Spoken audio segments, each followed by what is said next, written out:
I knew something was wrong the second my keycard didn't beep the way it always did. Because in a building like this, systems don't just fail quietly, they tell you, in small, precise ways. That access has been changed. I tried again, slower this time, watching the red light blink where green should have been. And that's when I noticed the lock new, polished, not mine, before I could even process it. My sister's voice came through the door, sharp and certain, telling me our parents said I didn't deserve this place and that it belonged to her now. I didn't argue. I just looked up at the camera and realized she had made one very expensive mistake. My name is Eloan Varelli, and if you had met me a week before all of this happened, you probably would have seen someone who looked like she had everything under control, not in a flashy, obvious way. But in the quieter sense, that comes from routines that hold, systems that work, and a life that doesn't feel like it's constantly slipping out of your hands. The penthouse, the long work days, the structure of everything I built, it all fit together in a way that made sense, at least to me. But none of it came easily, and more importantly, none of it came quickly. I didn't wake up one day and decide I wanted a place like that. It was something that formed gradually, almost in the background of everything else. While I was taking on work that most people avoided, compliance cases that dragged on for months, risk assessments that required going through details no one else had the patience for, contracts where one mistake could cost more than the entire deal was worth. Over time, those projects stacked on top of each other, and before I realized it, 80-hour weeks had become normal, not because I was chasing something extravagant, but because I was trying to build something stable enough that I wouldn't have to keep starting over. The penthouse wasn't just a reward at the end of that process. It was proof that the years had added up to something real, something that couldn't be taken away just because someone else needed it more, or at least. That's what I believed at the time. My older sister, Maris Varelli, lived by a very different set of assumptions. Though if you asked my parents, they would never describe it that way. They'd say she had a harder time finding her footing, that things just didn't come together for her the same way they did for me. And that family was supposed to fill in those gaps when it could, on the surface. That sounds reasonable, almost compassionate, and for a long time, I didn't question it as much as I probably should have. But patterns don't reveal themselves all at once. They build quietly, in moments that feel too small to push back against. A bill here that I covered without mentioning it. A loan there that was supposed to be temporary but never quite resolved. A short stay that turned into a longer one because it felt easier to extend it than to create tension by saying no. Individually, none of those things felt significant. Together, they formed something that was harder to see while I was inside it, a system where my stability was treated less like something I had earned and more like something that could be redistributed whenever it was convenient. My parents, Dario and Celeste Varelli, didn't call it favoritism. They called it balance, or fairness, or sometimes responsibility, depending on the conversation and what they needed from me in that moment. If I had more, then giving more wasn't framed as a loss, it was simply what made the family whole. And I accepted that, not because it sat comfortably with me, but because pushing against it always seemed to create a kind of distance I wasn't ready to deal with, the kind that lingers long after the argument ends.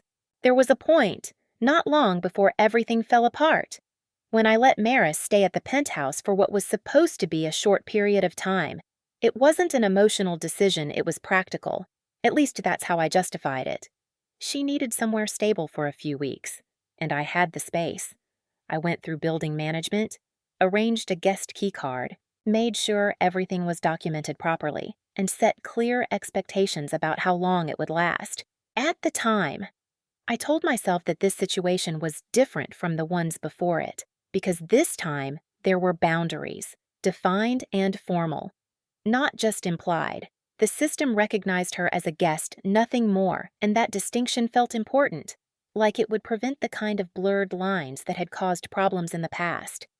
Looking back, that was where I misunderstood everything, because what I saw as a controlled exception, they saw as a shift subtle, but meaningful, not ownership in a legal sense, but something close enough in their minds that it didn't need to be said out loud to feel true. The longer she stayed, the more natural it became, not just for her, but for my parents, too, who started to treat the space as if it had already begun to change hands. By the time I was standing outside that door, locked out of a place I had spent years building my life around, nothing about their behavior was impulsive. It only looked that way because I hadn't seen it coming. I didn't have to confront anyone to understand what was happening, because the truth reached me in a way that felt almost careless, like no one involved believed there was anything left to hide or explain. It started with a message from a cousin I hadn't spoken to in months, someone who had no real connection to my day-to-day life, which is probably why they didn't hesitate before sending it. There was no context, no warning, just a short video. At first, I didn't recognize what I was looking at. The angle was slightly off, the kind you get when someone's holding their phone casually, not thinking about framing, just capturing a moment they assume is worth sharing. But as the camera moved, slowly sweeping across the room, something in me tightened before I could even name it. The furniture had been rearranged not drastically, but enough that the space felt unfamiliar, like someone had taken something carefully structured and shifted it just enough to make it theirs. Then the camera settled, and I saw Maris. She was standing near the window, the skyline behind her, holding a glass in one hand, smiling in a way that felt practiced without looking forced. It was the kind of expression she used when things had already gone her way, when there was nothing left to negotiate. Someone off-camera asked her how it felt to finally have a place of her own, and she let out a small laugh, almost like she was trying to downplay it, even though everything about the moment said otherwise. It's been a long time coming. There was a ripple of agreement around her voices overlapping, glasses clinking, people stepping closer as if they were witnessing something meaningful, something earned. And maybe that was the part that stayed with me the most, not the lie itself, but how easily everyone accepted it, how quickly a new version of reality had formed without resistance. Then my mother, Celeste, stepped into frame. She placed her hand lightly on Maris's shoulder, a small gesture that somehow carried more weight than anything she could have said.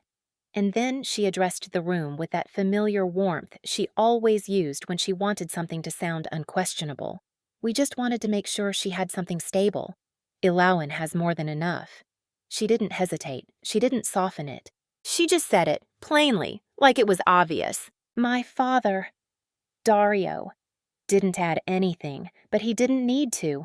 He stood beside her, nodding once, quietly reinforcing what had already been said. And in that moment, his silence felt like agreement in its most final form.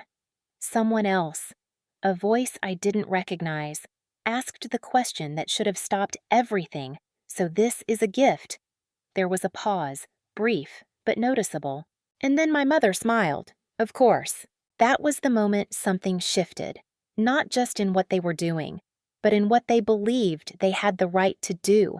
This wasn't confusion. It wasn't even entitlement in the casual sense I had grown used to managing. It was a decision. They had already told the story, and more importantly, they were standing inside it, treating it like it had always been true by the time the video ended. I wasn't just locked out of my apartment. I was locked out of a version of reality they had already replaced. I could have gone back upstairs right then, knocked until someone answered, forced a conversation in a hallway that had suddenly started to feel unfamiliar. Even though I had walked through it hundreds of times before, part of me even considered it, not because I thought it would fix anything, but because it would have been the most immediate response, the most human one. You see something taken from you, you react. That's how most situations like this play out. But the longer I sat with what I had just watched, the clearer it became that this wasn't something I could argue my way out of. They weren't confused. They weren't waiting for clarification. They had already decided what the truth was. And more importantly, they had already shared that version of the truth with other people. Once something like that is said out loud, especially in a room full of witnesses, it stops being a misunderstanding and starts becoming a position. And positions aren't undone by conversations. They're undone by consequences, so instead of going back upstairs, I walked out of the building. The air outside felt colder than it should have. Or maybe I was just more aware of it, standing there with my phone still in my hand. The video paused on a frame that didn't belong to me anymore. I sat in my car for a minute, not because I didn't know what to do, but because I was deciding how I wanted to handle it. There's a difference between reacting and choosing, and that difference matters more than most people realize. Then I called Ethan Hale, my attorney. Ethan wasn't just someone I reached out to when something went wrong. He had been involved in the structure of my business from early on, the kind of person who understood not just what I did, but how everything around it was built. When he picked up, I didn't give him a long explanation. I didn't need to. "They changed the locks," I said, keeping my voice steady. "They're inside. And they're telling people it was a gift." There was a brief pause on the other end. Not hesitation, just processing. "Do they have a lease?" he asked. "No. Any written agreement that gives them the right to stay there beyond guest access? No." Another short pause, and then his tone shifted, just slightly, into something more precise. "Then this isn't a family situation," he said. "It's unauthorized occupancy. And if they changed the locks, that works in your favor. Works in your favor." It sounded cold when you put it that way, but it also made everything clearer. This wasn't about who felt justified. It was about what the system recognized as valid. "The property is still under the company," I added. It didn't need to be said. Not really. He already knew. The Penthouse wasn't in my personal name. It was owned by Varelli Holdings LLC, a structure I had set up years ago for reasons that had nothing to do with my family, but suddenly became the most important detail in the situation. "Good," Ethan said. "That makes this straightforward." From there, everything moved quickly, but not in a rushed or chaotic way. He drafted a formal notice while we were still on the call, language tight, deliberate, leaving no room for interpretation. Notice of unlawful occupancy, demand for immediate access. No emotion, no accusations, just facts, stated in a way that the system could act on. While he finalized that, I contacted building management. I didn't explain the family aspect. I didn't tell them what had been said or how it felt. I reported a security issue, unauthorized occupants, lock alteration, access breach, the kind of language that triggers procedures instead of opinions. They asked for documentation. I sent it. They asked for confirmation of ownership. I provided it. They requested access logs. I authorized it. Every step moved the situation further away from something personal and closer to something procedural. And once it reached that point, it no longer depended on whether anyone agreed with me. It depended on whether the facts aligned with the rules. Before we ended the call, Ethan added one more thing once they received the notice. "The clock starts." How long, I asked, even though I already knew. 24 hours, he said. After that, enforcement is clean. Clean. I sat there for a moment after the call ended, looking back up at the building, at the windows that reflected the sky in a way that made everything inside feel distant, almost disconnected from what had just happened. I didn't feel angry. I didn't feel rushed. If anything, I felt something settle into place, like a decision that had already been made long before I realized I needed it. I wasn't going to fight them. I was going to let the system do exactly what it was designed to do. By the next morning, the situation had taken on a kind of momentum that only happens when people start believing their own version of events, especially when no one around them is pushing back. Confidence has a way of growing quickly in that kind of environment, and once it reaches a certain point, it stops being cautious and starts becoming visible. I didn't have to go looking for that visibility. It showed up on my phone again, this time not as a private message, but as a live stream link someone had forwarded with a short caption that simply read, "Isn't this your place?" I opened it. Maris was standing in the middle of the living room, the same space I had designed carefully over time, now framed through a lens that made it look like a backdrop for something else entirely. The morning light came through the windows at just the right angle, soft and expansive, the kind of lighting people pay attention to when they want something to look impressive without trying too hard. She was walking through the apartment slowly, pointing out details as if she had chosen them herself.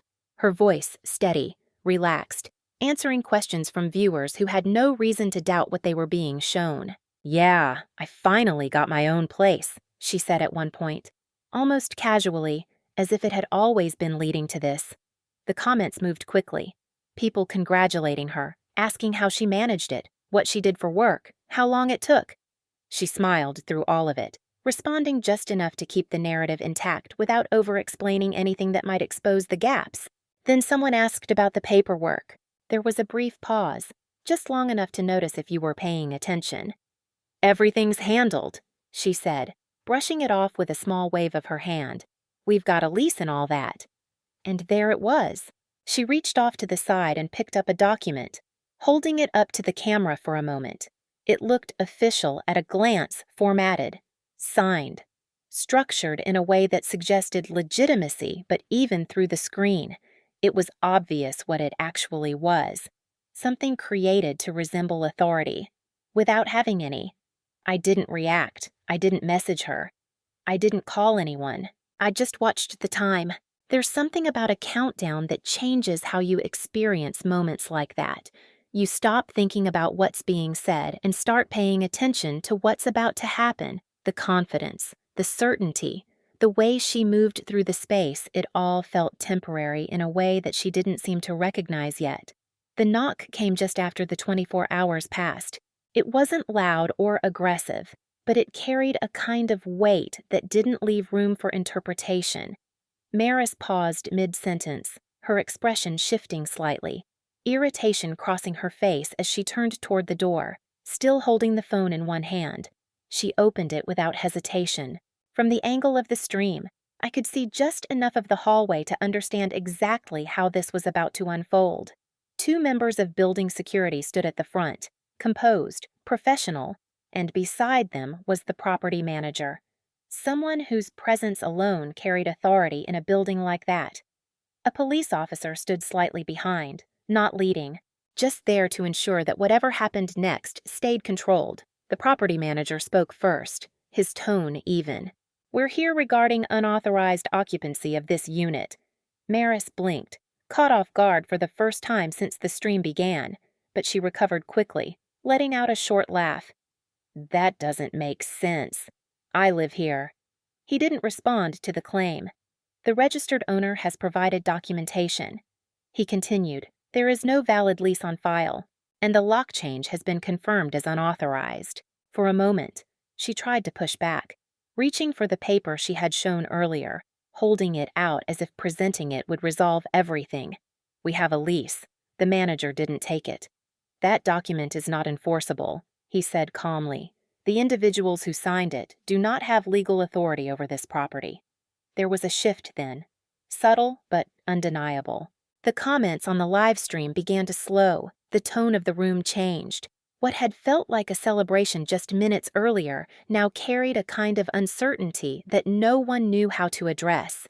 Security stepped forward, not aggressively, not forcefully, just enough to make it clear that this was no longer a conversation.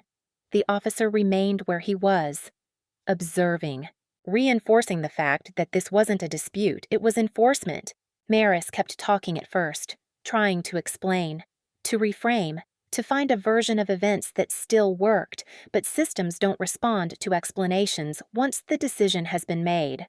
Within minutes, she was being escorted out. No shouting, no dramatic struggle, just a quiet, steady removal that left no room for interpretation. The door closed behind her, and with it, the version of reality she had been standing in disappeared. I closed the stream. I didn't need to see anything else, because in that moment, it was clear this was never about taking something back. It was about letting the truth remove what never belonged there in the first place. I didn't go back that same day, and I think that was the first time I made a choice that wasn't about reacting to what had just happened, but about deciding what actually mattered going forward.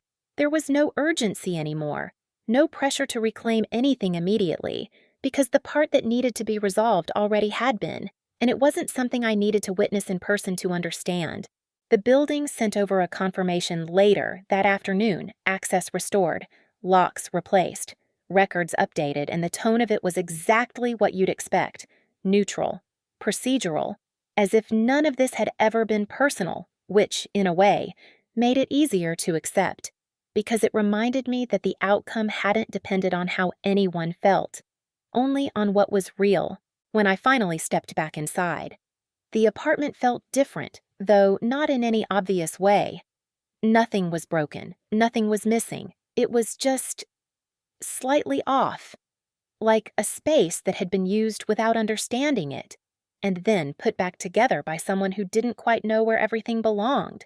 I noticed small things, objects shifted, details out of place, but none of it carried the weight it might have before. My phone lit up more than once. My parents called. I let it ring. Maris texted. I didn't open it. Cutting contact didn't feel dramatic. It felt necessary. In the same quiet way everything else had unfolded once I stopped trying to explain myself to people who had already decided not to understand. Because in the end, they didn't lose the penthouse in 24 hours. They lost access to me. So tell me, if you were in my position, would you have done the same thing? Or would you have let them stay?